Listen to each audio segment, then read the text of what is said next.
international pour l'élimination des violences à l'égard des femmes. En Côte d'Ivoire, des ONG mènent des programmes de soutien aux victimes. Nous les découvrirons dans ce journal. Interdiction des sachets plastiques non biodégradables en Côte d'Ivoire. La Fédération des associations des consommateurs actifs s'aligne à la décision du ministère de l'Environnement.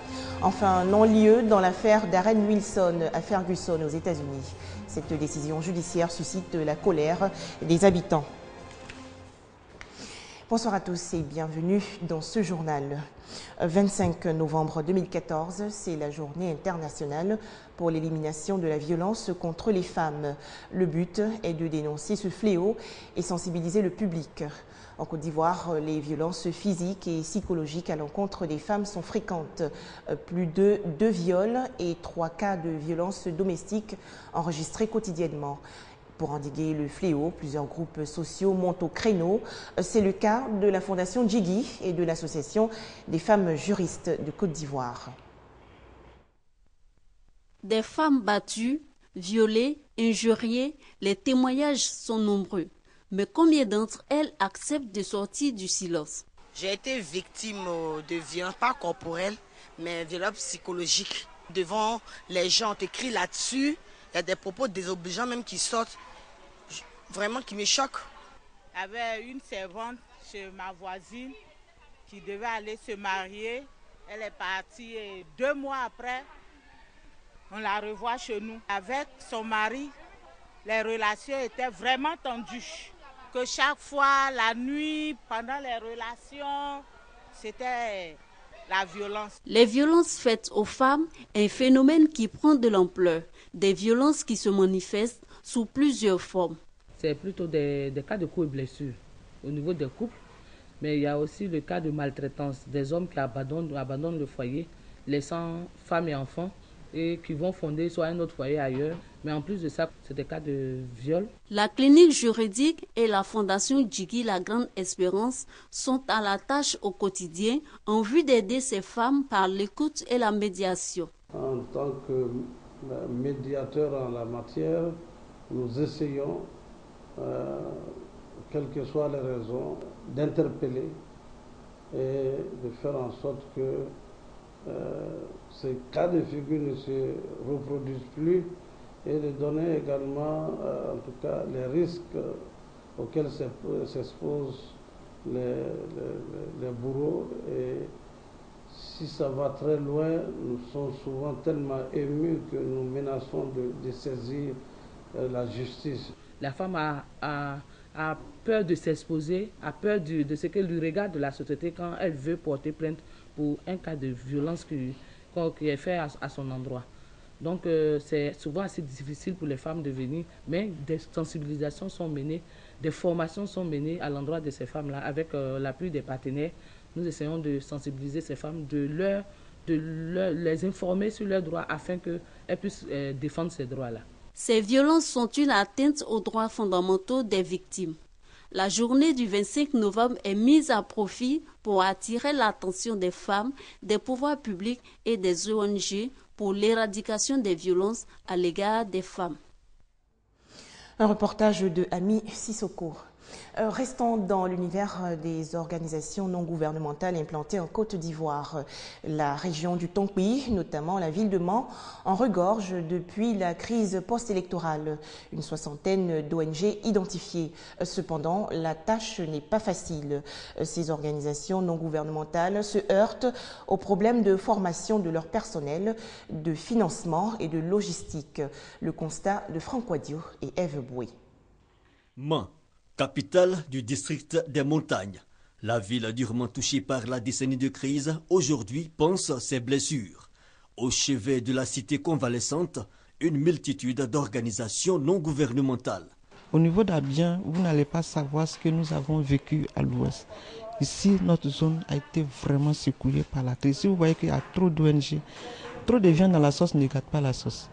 Des ONG qui interviennent dans tous les secteurs, cette dame s'occupe des enfants orphelins et vulnérables. J'ai organisé les femmes vraiment en petits groupes qui faisaient des AG, voilà. Et les enfants, je les ai organisés. J'ai organisé un centre d'apprentissage et de gardiennage. Au niveau de la protection, nous avons créé ce centre qui est un centre de référence en matière de prise en charge psychologique, juridique, judiciaire et économique des femmes affectées par la crise et des femmes vulnérables, c'est-à-dire des femmes qui ont des problèmes au sein de leur famille. La tâche est ardue, manque de formation, de moyens, mais surtout de financement. Les ONG qui sont pas vraiment proprement organisées comme il le doit. C'est ce qui fait qu'on a un problème d'obtention de financement.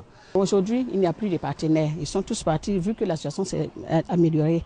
Donc l'État vraiment se doit maintenant de nous apporter de l'aide afin que nous puissions être actifs sur le terrain. Des difficultés qui au fil des années ont freiné l'activité de plusieurs ONG. Bon, les difficultés que nous rencontrons, c'est souvent d'être incompris des politiciens qui pensent que les ONG empiètent sur les domaines d'intervention. Voilà. Alors que non, nous sommes à la disposition de tout le monde. Nous ne faisons pas de la politique. Il y a des structures aujourd'hui qui n'ont pas de fonds, qui mènent les activités à fonds propres. Pour la seule ville de Mans, 68 ONG identifiées. L'Union européenne, à travers le projet LIAN, Leadership et Initiative des acteurs non étatiques, décide de renforcer les capacités des ONG.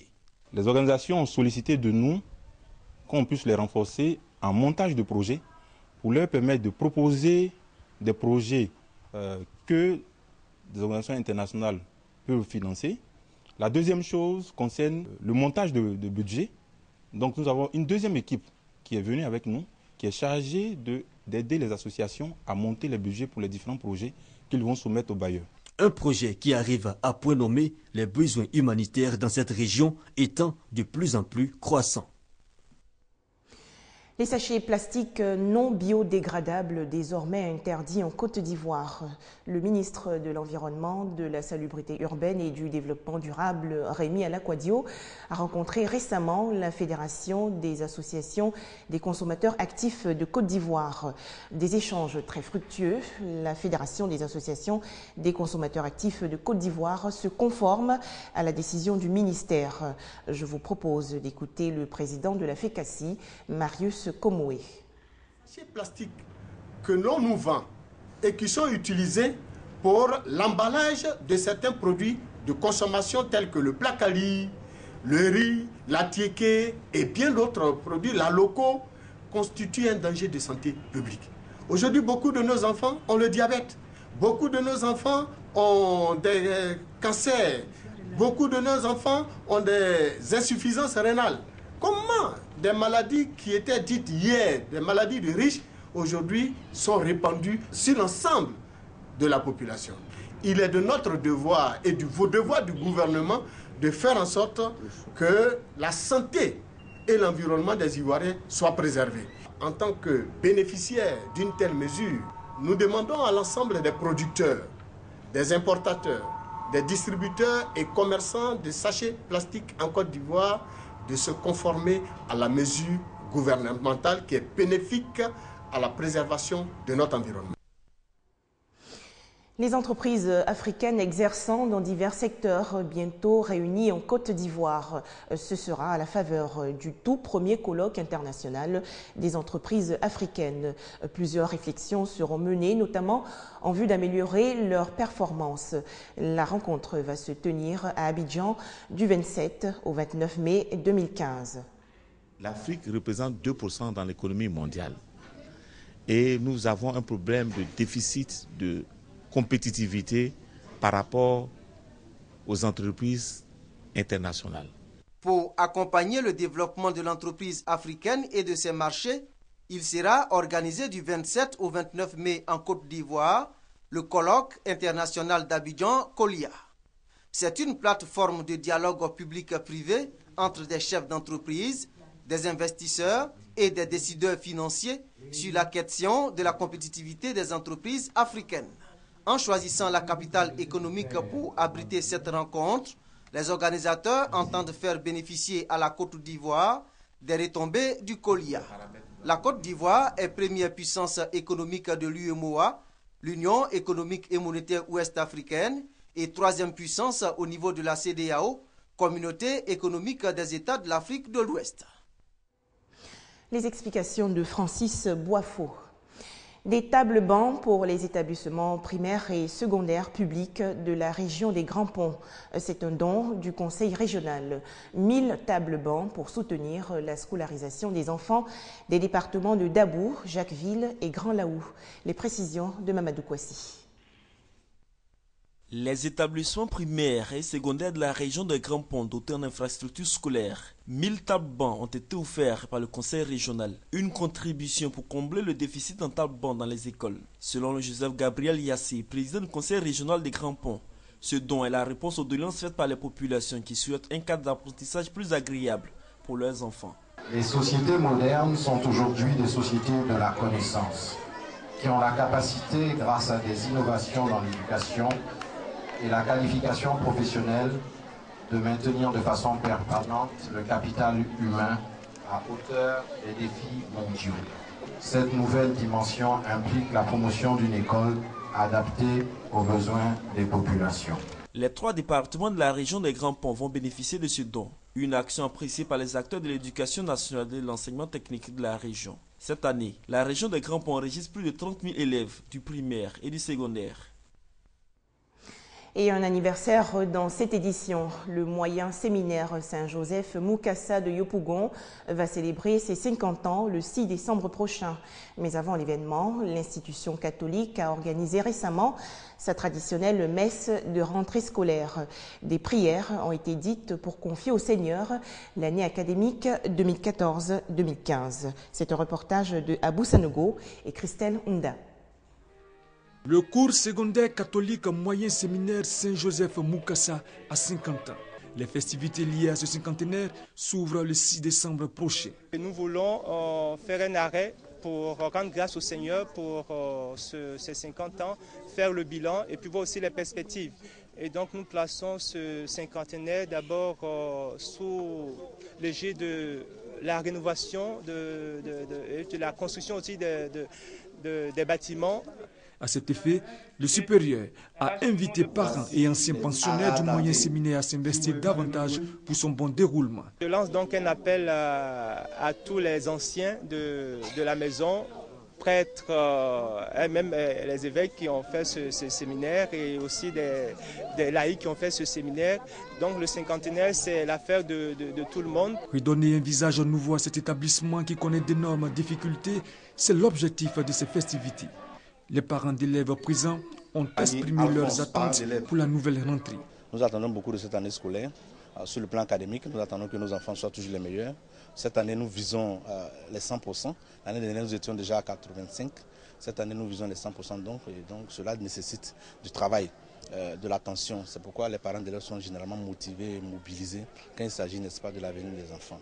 Cette cérémonie de rentrée solennelle s'est achevée par une procession vers la grotte mariale afin de lui confier l'année académique 2014-2015 du cours secondaire catholique moyen séminaire Saint-Joseph Mukasa.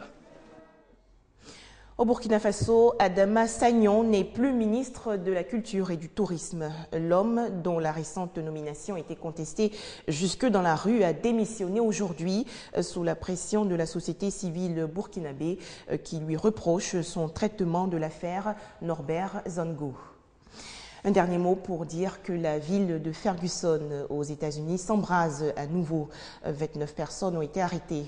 De violentes échauffourées et des pillages ont éclaté la nuit dernière après la décision d'un jury populaire de ne pas poursuivre Darren Wilson, le policier blanc qui a tué Michael Brown, un jeune afro-américain, le 9 août dernier. Ils crient leur colère et s'en prennent à la police. Ceux-là utilisent même des armes à feu. Lundi soir, Ferguson s'est à nouveau embrasé, comme en août dernier lorsque cette petite ville du Missouri a été le théâtre de violentes manifestations. Des émeutes raciales provoquées par la mort de Michael Brown, un jeune noir tué par la police. 3 mois après, ce sont les mêmes scènes. La colère ressurgit après le non-lieu prononcé en faveur du policier blanc qui avait tiré. L'homme a toujours affirmé avoir agi en état de légitime défense. Après l'examen exhaustif de tous les éléments, le grand jury a délibéré pendant 2 jours. Il a déterminé qu'il n'y avait pas de raison suffisante d'intenter des poursuites contre l'agent Wilson. À l'annonce de cette décision, la mère de Michael Brown s'effondre. Malgré tout, elle lance un appel au calme, tout comme Barack Obama. Mais les manifestants y restent sourds. La police et la garde nationale venus en renfort essuient des jets de pierre et des tirs d'armes à feu. La réplique se fait à coups de gaz lacrymogène, de coups de matraque et de grenades aveuglantes. Une trentaine de manifestants est arrêtée. Je ne vois pas beaucoup de manifestations pacifiques ce soir et ça me déçoit. Je ne dis pas qu'il n'y a pas des gens qui sont là pour de bonnes raisons, je ne dis pas ça. Je dis que malheureusement, c'est devenu hors de contrôle. Pour l'heure, aucune victime à déplorer, ni d'un côté ni de l'autre. De Seattle à Chicago, plusieurs milliers de personnes sont descendues dans les rues des grandes villes américaines. Des manifestations dans le calme pour protester contre le non-lieu et dénoncer le racisme qui tue. Je vous souhaite une très belle soirée sur RTI2.